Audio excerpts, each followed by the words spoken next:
Do you have yourself a Coyote 5.2, 5.0? You're going to be hoisting it either in a Mustang, pulling it out of F-150, putting it in a go-kart. Don't use Harbor Freight cargo straps like I used to do. Instead, get this MMR engine hoist plate. Link up somewhere in the description. Click it. Give me some kind of revenue. Get this plate. It covers the intake valves. It enables you to lift the engine up in the air from 3 different points. That's about it, man. Follow as I do an open box.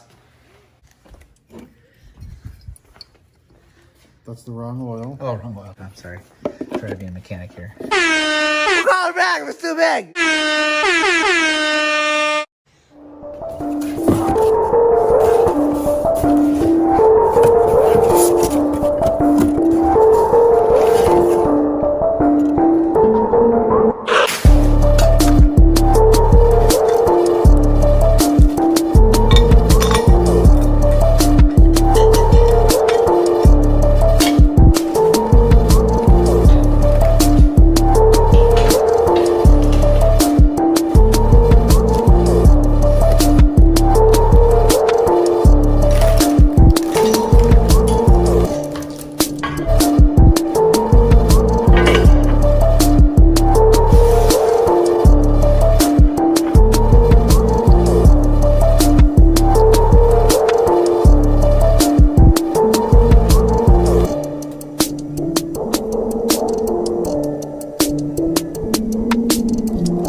In this video, I'm going to show you how to remove a harmonic balancer from a Coyote 5.0. In doing this, I will show you the part number, a few tricks that I found out, and a few issues that I ran into so that you don't have to use the traditional puller. You can't use the traditional puller. It won't work on this thing. Also, that the part number you can get this thing at is at your local O'Reilly store, so it's not too far out of the way. They didn't know that you couldn't use a regular harmonic balancer puller for a Coyote motor. I also believe that there is a Ford-specific harmonic balancer puller, but it's not at my local O'Reilly store. The salesman behind the counter, smart guy, said, hey, guess what? The Chrysler harmonic balancer puller, part number 67005, will work.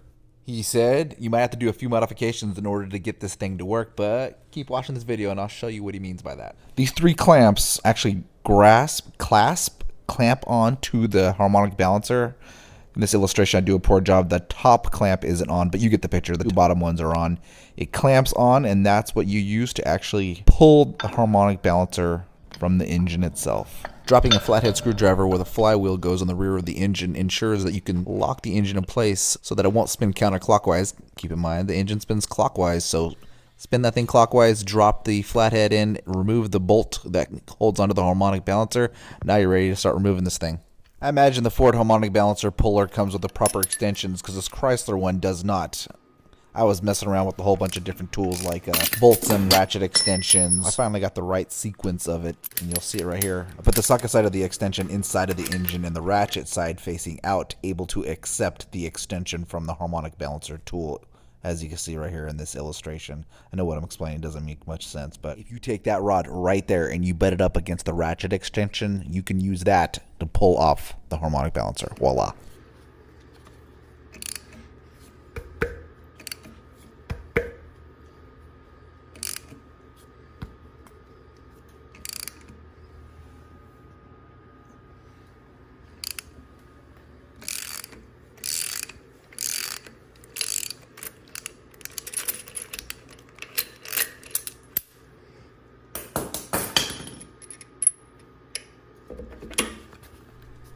And that right there, that's magic. That's how babies are made. Little baby coyotes. Here is the internals of the harmonic balancer puller. Be sure to keep that little nut washer with it. So seeing how I had to swap out the timing chain cover, may as well swap out the oil gears. The oil gears are made out of weak material, powdered metal, I believe. The new ones, the LMR ones, which I have a screenshot right here, are made out of chromoly. It's made out of a stronger metal. I would rather not have a catastrophic gear failure that destroys my engine, so I'm putting the extra expensive parts in now. So sit back and enjoy this journey, which I documented for all YouTube to see. Kelby, you wanna do some? Never mind. Do not want to back it up. Knox's then boyfriend, Alexa! Rafael Solicito. Alexa, that's not what I said. I'm getting a. I got a right now. I got a pee. Measure twice, cut once, good night. Loosening up the bolts for the power by the hour belts. What's it called, the speed drive? I forget. The brackets, the alternator. Here I am loosening it up so I can remove it. And I removed it. Taking off the harmonic balancer. I made that in a prior video. Be sure to go back and give me extra views because I need them. Forgot to document the timing chain cover removal, but as you can see, it did come off. I don't suggest you use this video as a verbatim way to remove all the components. Instead, use this video as a guide to complement the actual videos of the technicians instead of a drunken hobos like us. I very well could have turned my engine into a ticking time bomb, but there are things that we're doing, some common sense stuff like labeling the chain guides. So you don't forget what order they go in. After we're done taking the chains and sprocket off, we fast motion the removal of the oil pump. Now, if you stick with me here, you'll get to the nitty-gritty of this entire project. Actually taking the oil gear off, cracking it open, opening it up. The oil gear we have, oddly enough, the new one has stock oil gears in it. But we replaced it for the LMR ones that we ordered off the internet. Again, fast motion, remove the cover, stock gears. Gears in there. If they have the same number, Son of a. there's nothing in it. There's nothing. Those seem pretty weak. We don't need that weak stuff.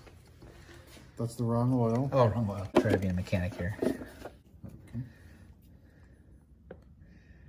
Let's just be lenient with it, I guess. Sweet. Look at that. So now, I think this is gonna work.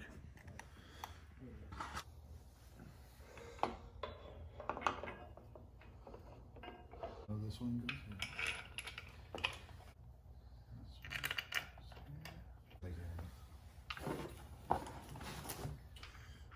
Not behind the. Not behind this, so I'll just need to know what these torques are. Finger tight, isn't it? Let's find out. It's either going to break off.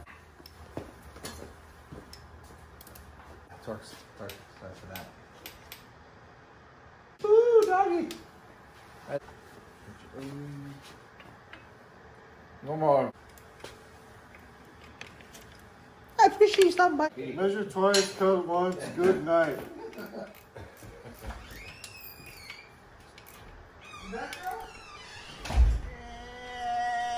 And the whole project was going so smooth until...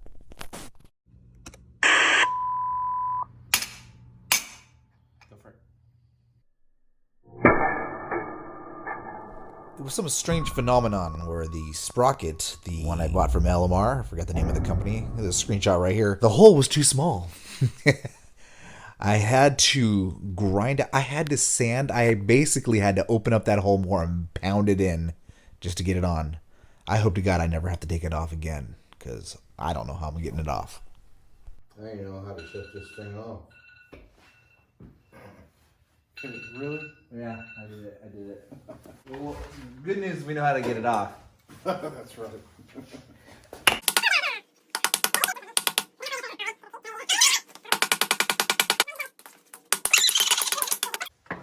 Just a tiny bit Give more. me a motivator. 5 minutes. You know what? Now how do we put the rest of this shit together? Let's do it. Right You now. were doing fine. You were doing so fine. You said additional. Which one? How much on this one? So you tighten it to the proper HPS, and then you turn it 25 degrees? That doesn't make no sense. 75 degrees. 75. Bye. Bye-bye. Just set that right Oh, there. Set that one right there. Okay, so those are that. So how far do these need to go? 45 degrees? 45, just give it another little like okay. There you go, boom. I'm gonna give this one a little bit less because I'm gonna give this one 10 degrees. Definitely Okay. fucking tight enough. 10! 10!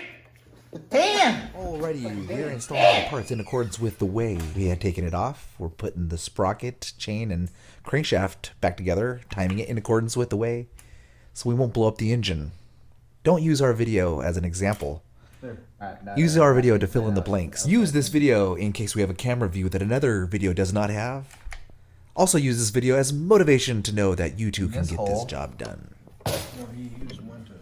The Coyote chain tensioner, aka the grenade. The reason we call it grenade is because you gotta put a pin inside of it once you have compressed it, so that once you get it into place, you can pull the pin and it just tensions the chain. We struggled with this, so we found a workaround. Unfortunately, the workaround requires two hands, like you'll see here. Stay tuned and we'll show you how to get it done. I'm actually really excited. I'll check it, but I don't think No. so close. What are you looking for? I don't know, just turn that YouTube back on. Yeah. Oh, I see that one. Oh yeah, here, pretty much there.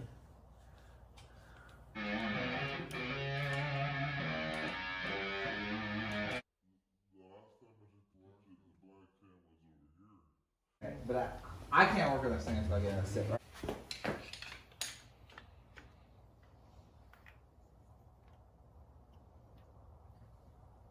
Better. Yeah, don't be listening. If you want to compress the grenade slash We're good. chain tensioner, We're stick a small screwdriver in this It's hole coming from this and watch this direction. video. Let me use my stronger finger. So you push this way. Out this way. Start the inside bolt with the tensioner compressed. It's a little tricky because you gotta move your fingers and get it around and squeeze it. Hopefully you have another hand to give you the bolt at the same time afterwards. Mother, look at that.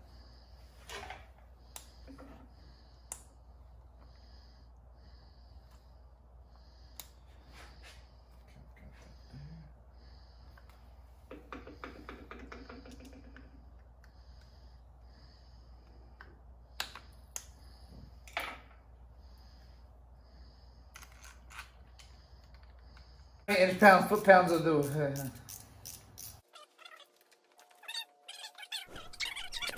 We got the time bomb Coyote all put back together. Next thing to do, retighten all the bolts. Make sure they're all tight. We're gonna powder coat it tonight, Kilby. Here we are putting the oil pan back on. We end up taking it back off because I forget why actually. Something wrong with the gasket. Anyways, I have to put this RTV. So here I'm tapping all the places that you need to put the RTV, grinding off, scraping off the old RTV. But I want a good seal for when I put the timing chain cover back on. I'm curious to how I can make smearing all this stuff more exciting.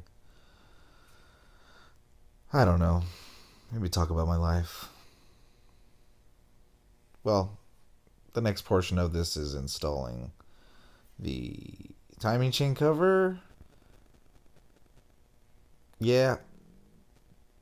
Pretty important. We just transformed locations from the F-150 to the GT model. Took the phaser indicator locators and put them from the F-150 to the Mustang GT models. Little technical shit right there.